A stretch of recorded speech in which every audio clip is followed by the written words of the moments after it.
I say to the people that donated, in fact, I'm saying to myself as the biggest donator, thank you for supporting People's Voice. And when we went on air on November the 25th, 2013, we were fulfilling virtually everything that we said we would within months of saying it. It was an extraordinary achievement. But once the vitriol and the campaign of abuse and attempts to destroy it started, it was in a death spiral, which, barring some person coming in and saying, "I'll sponsor this, sponsor that," was going to end like it's ended. But you know when people are putting the greater good first, because no matter what happens, no matter how they get kicked down, they get up and carry on. No matter how they don't like something that's happened, they get up and get on. When you are not putting the greater good first, but you're just claiming that, well, using the alleged greater good to benefit you, what happens then is when something happens you don't like, you want to destroy the subject of that, even though it's doing great work for the greater good in terms of communicating suppressed information. And again, I've seen that at the People's Voice, where people, "Oh yeah, we got to do this. It's great." I mean, on the 2 days before Sonia Poulton unleashed this campaign of vitriol against me, she was on air going, "Oh, David Icke, he's wonderful. That's on any programs." But when the greater good is your prop, not your prime focus, then you don't say, "Okay, it didn't work out. I didn't like what happened, but hey, they're putting out information 24 hours a day. All the best." You don't do that. You want to destroy it. But when the greater good is your focus and something disappointing happens, like what's happened to the People's Voice. Now, if they will do that, then they will create terrorist attacks using mindless people who have no clue who their real masters are, or who is really in control of their mind. And I'll get to that before I finish. They will do that because if they want to change society in a way that the public would massively resist if it was just openly offered, then they have to create circumstances which change that public perception, so that resistance to how they want to push the world on to this global Orwellian fascist dictatorship state will be reduced. That resistance will be reduced to make it easier for them to bring about what they want. And that the public en masse would resist if they knew what was actually behind all this. And then there's another part of this, which is, if there's a few of you, and as I've been pointing out all these years, the number of people in full knowledge of where this world is being taken and why, and who's actually behind it, is tiny compared with the target population. Tiny.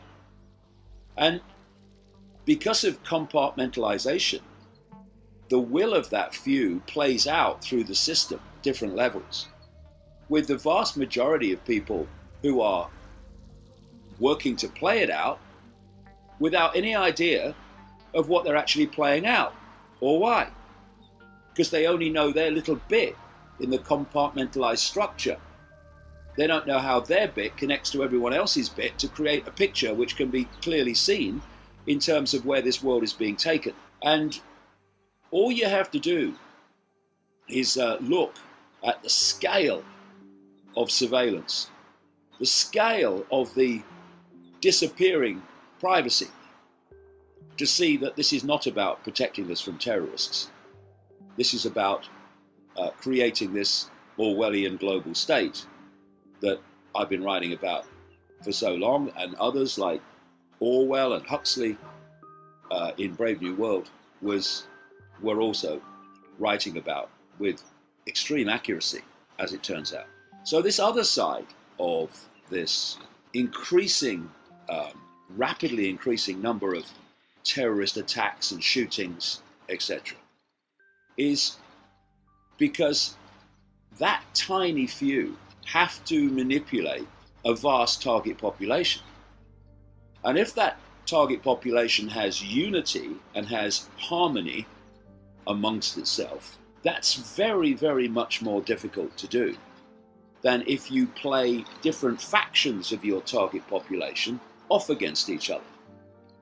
And when you kind of put the dots together, well, first of all, in the United States, with these shootings and attacks on policemen and police officers, and the way that police officers have treated black people, or white people too, by the way, but black people many, many times.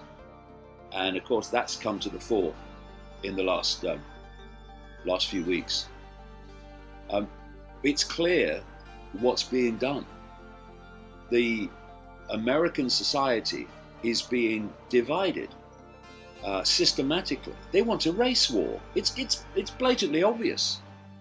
And if you can have a race war, a war in effect between one race and police, and one race and another race, or whatever, then you have the perfect situation for the few controlling the many, because you have the target population fighting each other. And that allows you to justify things that otherwise could not be justified, like more and more control, more and more surveillance, more and more Big Brother Orwellian state to meet the problem of the race war and the inter-community conflict. And then you move to Europe, and you see the obvious. Look at Chancellor Merkel and what she did in Germany. The obvious decision to allow vast numbers of migrants to come into Europe in enormous numbers, not to protect them from war and conflict like those coming out of Syria. I mean, hallelujah to that. The West has created these conflicts on purpose, the same network that's behind what I'm talking about now. And so, of course, we should look after the refugees of these conflicts that this Western cabal has created. Of course. But that's not what happened. Vast numbers of others were allowed in at the same time who weren't fleeing from such things. And it was calculated. This is why German people were just shocked that Merkel could open the doors and say everybody in. Because what they want is, and there's many levels to why this has happened. And it all leads to the agenda I'm talking about. But one level of it is they want to create a situation of inter-race, inter-culture wars in Europe. And when you've got the head of the French police before Nice saying that France is on the brink of civil war, well, you can see how they're moving it on. And if people want to see where this is meant to lead in terms of the scale of imposition by the state upon basic freedoms and what is called democracy and free speech, then they should look at what is happening now in Turkey. Because this, quote, coup in Turkey, on the face of it, there was an attempt to remove the regime of the president, Erdogan. And that may well be true, but there's another way of questioning this too.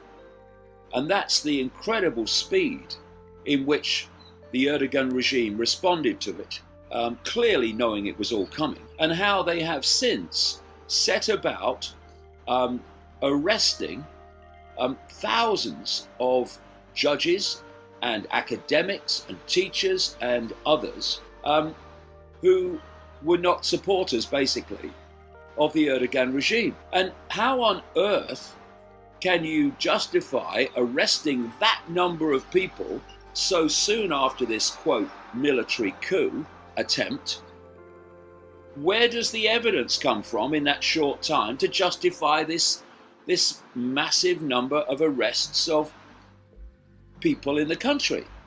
It doesn't. It was all pre-planned quite blatantly. As a result of this vacuous, vicious, insane man, Erdogan, who serves the interests of the West, not least by supporting ISIS in Syria. He's been given the opportunity, problem, reaction, solution, to purge all the people he thinks are against him. Because Turkey's no longer a democracy. It's a tyranny.